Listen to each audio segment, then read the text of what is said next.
Hello, it's Colette. Welcome back to my channel. This is the weekly tarot card for the week commencing Monday, February the 12th, 2018, and it is the Hermit. Actually one of my favourite cards in the tarot deck, although we're not meant to really have favourites. If you look at it in the Rorig, it brings out the most beautiful blue colours in Rorig. We've got a man's face, very deep eyes, the universe in his head. Just a very stunning, intense card. Absolutely adore it.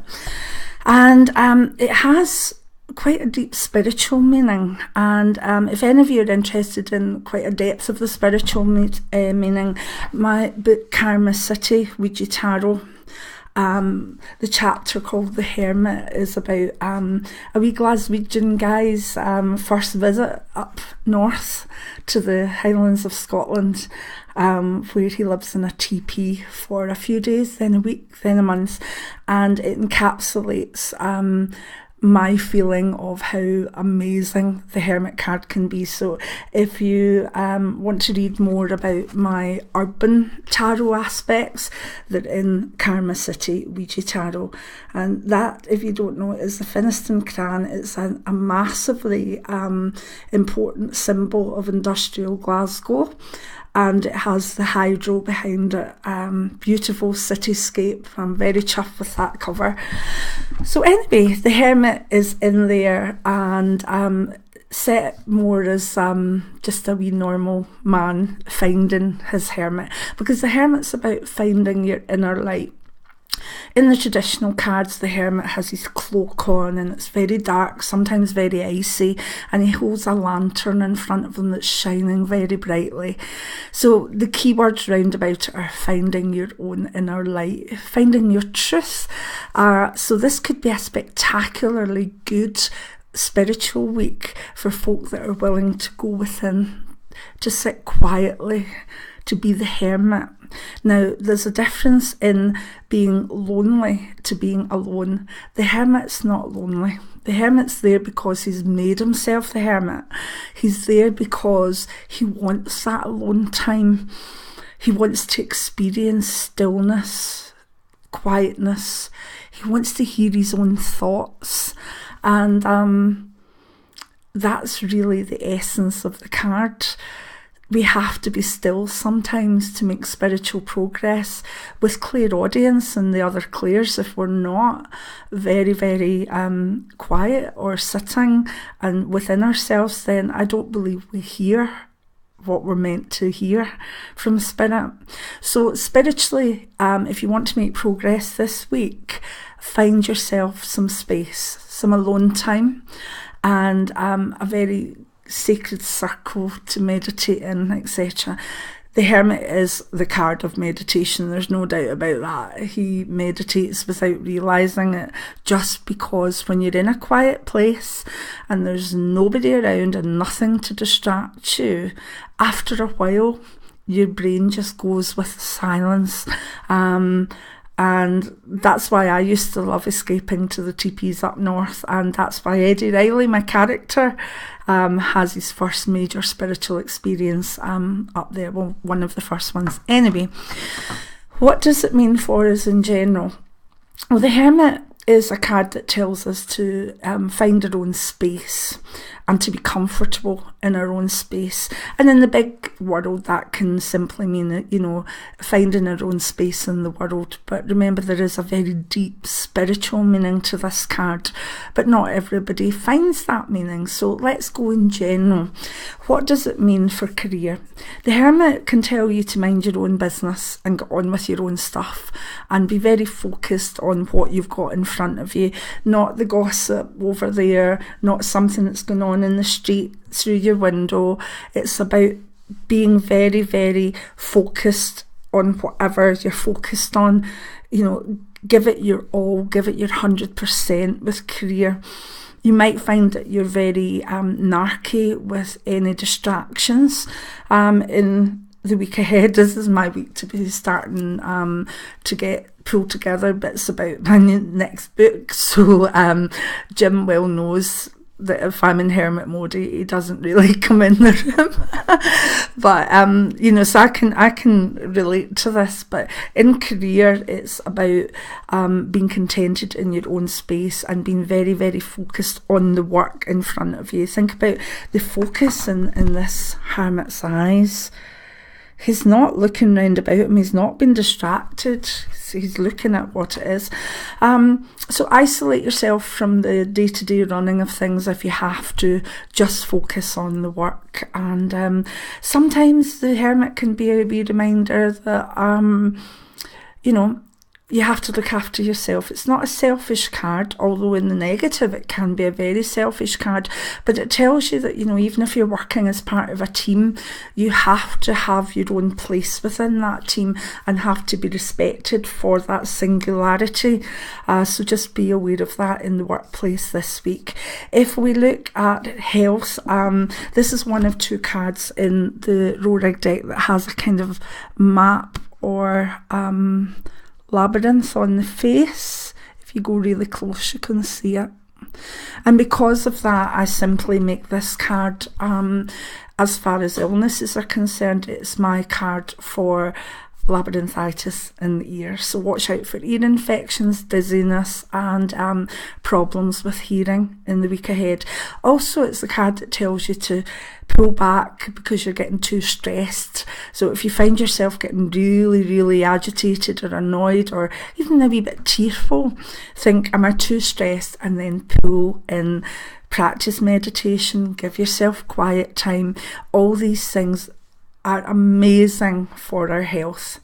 If we look at love, it's an interesting one because obviously the 14th is Valentine's Day in the UK. I don't know if it's the same in the States or around the world, but for couples, you know, they can use this card to be isolated as a couple as such, you know, lock the door, you know, pull down the blinds and focus on one another and have your little hermit secret space, have both of you in it. The other side of this, though, is that that difference between being alone and being lonely, because there's many people at Valentine's Day that don't have a partner or aren't in a happy relationship or have just come out of a broken relationship, and this influence, if they don't fight against it, can make them feel very, very low. Go into things like Valentine's Day and other things if you're suffering as a sense of I am alone, I'm not lonely. Try and turn it round in your head. I know when I was out of my first marriage, there was a time where, although I had lots of friends and stuff, I didn't actually have a partner, and I didn't necessarily want one, but there were certain times of the year where it was like, oh, I feel awful alone with this. I'm going to a wedding and I've got my kids there and that's great, but don't have a partner. And so there's all these things that can go on when there's a specific loving occasion. And try and remember that you may be alone, but you don't need to be lonely, okay? And if we look at wealth, again, it just brings the focus back to looking at things very intensely and seeing what would make you happy. It's not a time for being selfish as such. I mean, don't go and buy a new dress if your kids need fed and stuff like that. I don't mean that, but it's a time for thinking, in my life, what would help me feel, what would take the stress away. I mean, I know this sounds silly and a lot of people won't get this from the hermit, but one of my aspects of the hermit was when I was really, really busy in pharmacy and 2 kids and back and forward here, there and everywhere. I was getting so stressed that I didn't actually have any alone time whatsoever. And I turned that around a bit by paying someone to do my ironing for me, and they enjoyed getting the money, and I took that time and used it to meditate or to give myself a long bath or whatever. I took that time, I paid someone to do something that would take me hours, and then I chose to use that time for myself. That's not being selfish, that is being having a sense of self and what you need. So think about that where wealth is concerned. Are you running yourself ragged where you could simply get someone else to do something for you, but then don't let that time be eaten up by something else? Take it for yourself. And if it costs a wee bit of money and you need a pamper weekend or whatever, this is the card that says, you know what, go for it. So a lot of people are wary of the Hermit, and they don't like the aspect of being alone. Some people don't like to listen to their own thoughts. But it's only by listening to your own thoughts, getting rid of all the white noise round about you, all the thoughts coming and going that are just clutter. It's only by truly going within and finding your own inner light that I think this world is survivable. That's my opinion anyway. So I really, really like the Hermit card. I definitely, where doing things are concerned, I'm an extrovert. I love YouTube. I love connections or whatever. But my wee cottage that gets snowed in regularly and that has only a single track road up to it, this is heaven. And that's the Hermit part of me that I actually really enjoy. Some of the winters in the cottage. I love the summers because it's beautiful. But the winters, it's almost as though we're just coated in a little bubble of soft snow. There's no noise, and I can be the hermit. And that's an aspect of this card I absolutely adore. So anyway, I'm rambling on a wee bit. Just a wee bit of information. Karma City is the story of the Fool of the Tarot being born into the East End of Glasgow, into a place of maybe poverty, sectarianism, all sorts of issues. The life expectancy of a man in the East End was 54 at that time, and it's his life from birth and onwards, but with the tarot cards that are relevant to it. So it's a study of the tarot, but some people just read it as a novel. But Eddie Riley is one of my favourite characters ever. And there's a lot of people that would like me to do more with Eddie, and I hope I can at one point. But this is like an urban tarot story, and it's set in Glasgow, and it's my heart and soul's in there because a lot of the experiences and a lot of the people are maybe merged from people I knew and experiences that I had working in the East End. But I love it. So anyway, it's a wee plug for my book, but I realised that this one, it used to be called Ouija Tarot and had a yellow cover, but this is a second edition with a new publisher, and I'm very happy with it. I'm very happy. It's the same book, so don't buy the yellow version and then buy this.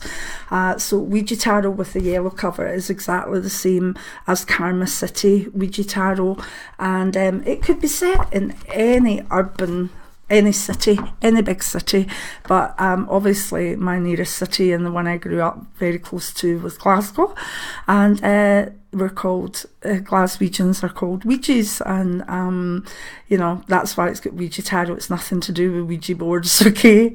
Anyway, I just love the Hermit card, and I do love Eddie Riley's experience of the Hermit card in Karma City.